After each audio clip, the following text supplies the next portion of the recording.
नमस्कार, आप सभी का स्वागत है न्यूज 24 के फेसबुक पेज और यूट्यूब चैनल पर। मैं हूं आपके साथ विपनेश माथुर। आज मैं आपके सामने एक ऐसी खबर लेकर हाजिर हुई हूं जो कि बहुत परेशान करने वाली है, बहुत ज्यादा चकित करने वाली है, बहुत ज्यादा हैरान करने वाली है। क्या आप सोच सकते हैं, क्या आपने कभी ऐसी उम्मीद लगाई थी कि इस कोरोना काल में देश की सर्वोच्च अदालत की तरफ से कुछ ऐसा कह दिया जाए कि लोग हक्के बक्के रह जाएं, उनके पास शब्द नहीं थे कि इस पर कैसे रिएक्ट किया जाए। मैं आपको बताती हूं कि देश की सर्वोच्च अदालत ने क्या कहा। देश की सर्वोच्च अदालत ने यह कहा कि अगर इसी तरीके से मजदूर ट्रैक पर, पटरियों पर सोएंगे, उन पर चलेंगे, तो फिर दुर्घटनाएं कैसे रुकेंगी। देश की सर्वोच्च अदालत से क्या आपने ऐसी उम्मीद लगाई थी कि जब मजदूर, तमाम लोग प्रॉब्लम में हैं और उनके लिए इस तरीके की बात सुप्रीम कोर्ट की तरफ से कही जाए। मामला दरअसल क्या था, मैं आपको बताती हूं कि सुप्रीम कोर्ट में ट्रैक पर मजदूरों की मौत का हवाला दिया गया, उनके ट्रांसपोर्टेशन का हवाला दिया गया, उनकी व्यवस्था को लेकर हवाला दिया गया। सुप्रीम कोर्ट में एडवोकेट अलख आलोक श्रीवास्तव की तरफ से एक याचिका दायर की गई, एक याचिका लगाई गई थी। उस याचिका में क्या लिखा गया था, उस याचिका में क्या कहा गया था, वो मैं आपको बताती हूँ। इसमें मांग ये की गई थी कि केंद्र सभी डीएम को, जितने भी जिलों के डीएम हैं, उनको निर्देश दे, आदेश दे कि प्रवासी जो माइग्रेंट वर्कर हैं, प्रवासी मजदूर हैं, उनकी पहचान करके उनके लिए ट्रांसपोर्टेशन की व्यवस्था की जाए, उनके रहने की व्यवस्था की जाए, उनके खाने पीने की व्यवस्था की जाए और साथ ही जो ट्रांसपोर्टेशन की व्यवस्था होगी वो मुफ्त में की जाए। और हाल ही में औरंगाबाद में जो बड़ा हादसा हुआ, रेलवे ट्रैक पर मजदूरों ने, 16 मजदूर ने अपनी जान गंवाई, उसका भी हवाला दिया गया। दरअसल इस याचिका में यह कहने की कोशिश की गई कि जब जिले का मुखिया डीएम है तो क्यों सरकार की तरफ से उसको निर्देश नहीं दिए जा रहे हैं कि जो लोग सड़कों पर चलते हुए आपको दिखाई दे रहे हैं उनको जरा रोकिए, उनसे बात कीजिए, क्योंकि केंद्र सरकार की तरफ से सुविधा दी गई है, श्रमिक स्पेशल ट्रेन चलाई जा रही है उनको उनके घर तक पहुंचाने के लिए। तो डीएम जो प्रशासन है वो उनको रोके, वहां पर खाने पीने की व्यवस्था करे, उनसे बात करे और उनको ट्रांसपोर्टेशन दे फ्री में। क्यों उनको पैदल आगे भेजा जा रहा है, क्यों उनकी अनदेखी की जा रही है, जिसके चलते ये बड़े बड़े हादसे हो रहे हैं। इसी पर सुप्रीम कोर्ट ने टिप्पणी की कि अगर लोग ट्रैक पर सोएंगे तो कैसे दुर्घटनाएं रुकेंगी। इसीलिए बहुत ज्यादा हैरानी हो रही है सुप्रीम कोर्ट की इस बात से, सुप्रीम कोर्ट की इस टिप्पणी से।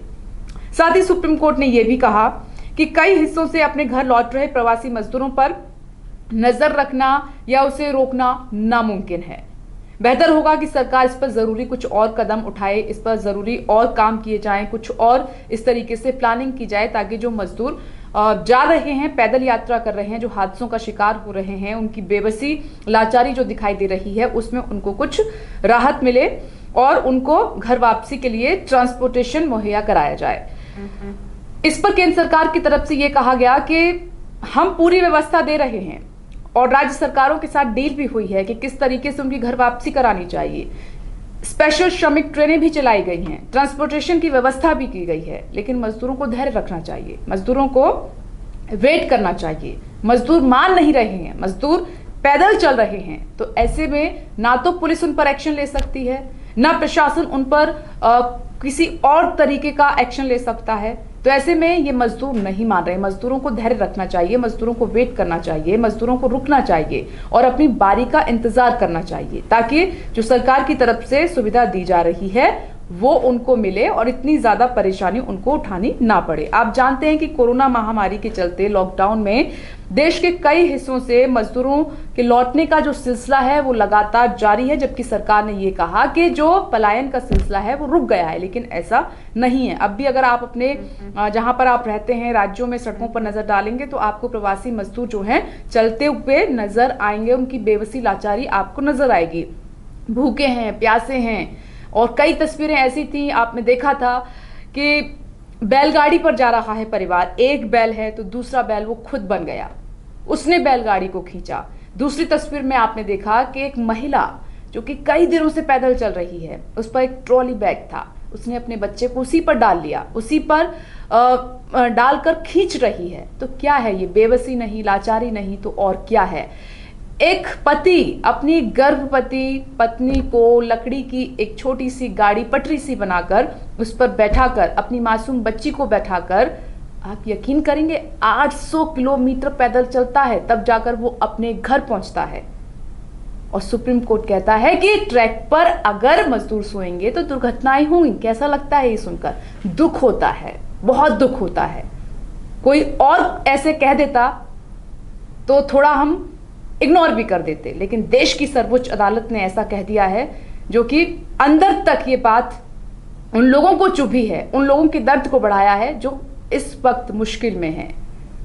कम से कम राहत की उम्मीद की जा रही थी कि कुछ ऐसी व्यवस्थाओं के बारे में जिक्र होता, कुछ ऐसे निर्देश दिए जाते ताकि जो डीएम हैं, इलाके के एसपी हैं, वो मजदूरों को चिन्हित करते, प्रवासी लोगों को चिन्हित करते, लिस्टेड करते, उनको रोकते और उनको व्यवस्था कराते और ट्रांसपोर्ट मुहैया कराते, उनको ट्रेनों तक पहुंचाते, उनको घरों तक पहुंचाते। यही बात याचिका में कही गई थी, लेकिन केंद्र सरकार की तरफ से दलील दे दी गई, जी हम तो सभी व्यवस्थाएं कर रहे हैं, लेकिन मजदूरों को सब्र नहीं है, वो वेट नहीं कर रहे हैं, इसीलिए ऐसा हो रहा है।